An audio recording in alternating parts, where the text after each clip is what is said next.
Let's bring in Charles Barkley, NBA on TNT, Hall of Famer. Charles, before I get to the bigger topic here, I do want to ask you about the Carmelo Anthony trade and what does that mean for not only the Knicks moving forward. We'll get to the other stuff, but I wanted to get the basketball stuff out of the way. First of all, good morning. Thanks for joining us.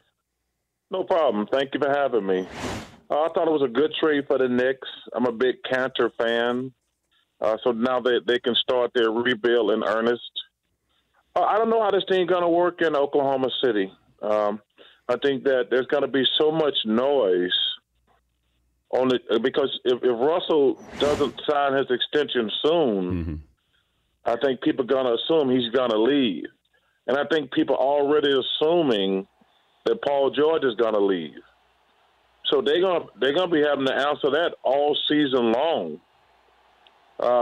That's just from on the outside looking in. As far as how good a team they could be, I'm not sure I don't think they can beat the Warriors, and I'm not sure they can beat the Rockets. Well, I also looked at this. I wanted to see what the impact would be with Melo going to Oklahoma City with Las Vegas. Their title odds went from 20-1 to 16-1, but also their projected win total only went up one, from 51.5 to 52.5. I don't know if you can teach him to be different at this age. Chris Bosh was able to do this. Kevin Love was able to do this. I don't know if Melo can do what those guys did because they also did other things to help their teams win championships. Well, I think it depends on. Well, listen, I don't think Oklahoma they're going to be fascinating to watch.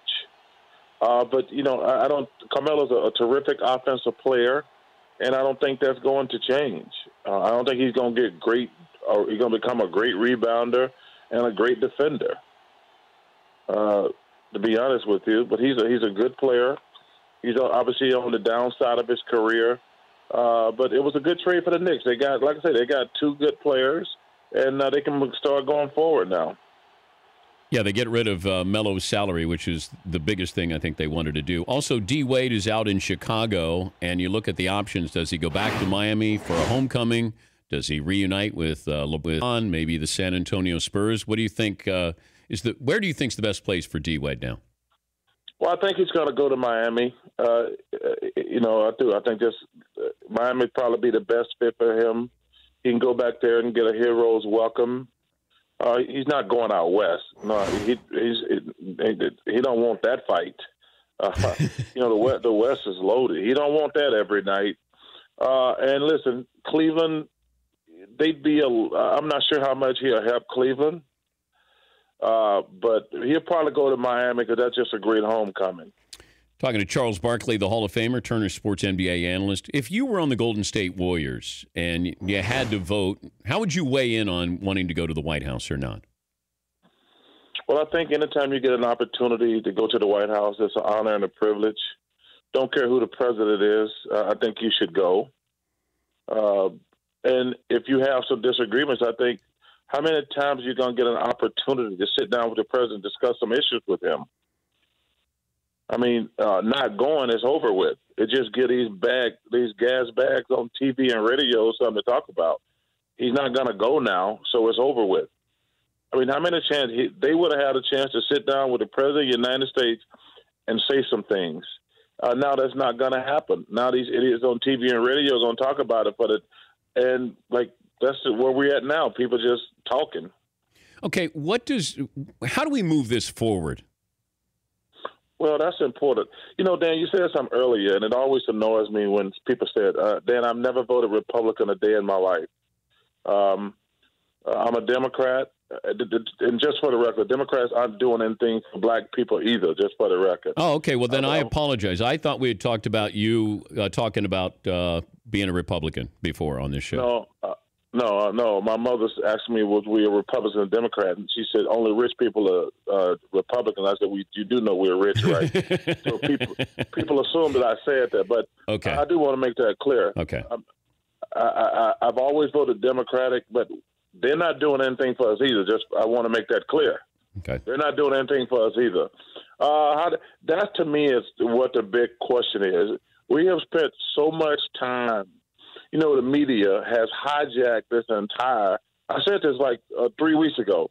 The media has totally hijacked this conversation about who's kneeling, who's not kneeling, who's holding their fist up. I forgot why these guys are doing it. And until the players realize, listen, we got a lot of power. We got to use that power in a positive way. Don't let the media have us calling, arguing, and yelling and screaming. We got a lot of power, and we can really go into ourselves. And number one, you can get help from these teams now because they feel pressure too. We can go into some of these communities and do a lot of positive stuff. Don't worry about what the president says. Don't worry about what the politicians doing because they're not doing anything. But the players, they got so much money now. We got so much influence. We need to take a progressive approach and go in these communities ourselves and try to make a difference. What do you think of these shows of, if you want to say protest, or of unity or support with what the players are doing? Is it the right way to go about this? Well, I don't tell people how to protest and not protest. You do what you want to. I would stand for the national anthem personally, but I don't ever tell anybody how to protest, and especially if they're peaceful. If they're peaceful, that's the right way to go. But listen, now they got the platform. They got to use it because we're going to spend wasting our time. That's where the players got to be smarter. They got to understand the media is not our friends. We're going to spend all our time today and probably for the rest of the week talking about kneeling, being unpatriotic to the flag. That stuff is not. That's not the thing. What are we protesting for? We got to realize that we don't let the media make all this money because they on TV and radio 24/7 talking about who's kneeling and people calling in and arguing for 4 hours at a time. Mm-hmm. But what are they arguing about? That's the most important thing. Yeah, trying to figure this out, what the owners showing their support, the players as we move it forward, how the fans react to this, if the president follows up with something on this. It doesn't feel like it's going away anytime soon, Charles. Well, it's not going to go away soon because people love this stuff. This is what drives the 24-hour news cycle. This is my point about the players got to say, what can we do collectively? Let's don't worry about the president. Let's don't worry about the media. What can we do individually? And like I say, we got so much money and so much power now. We got these first of all, these owners got to stick with the players. Yeah. And these guys are all billionaires. They can't piss their players off. So they can go to the owners and say, hey, let's go into these communities and do some of these things.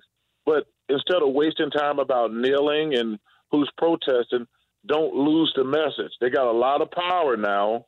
They got to use it. They ain't got to be tweeting. They got to use their power. What would you say to President Trump?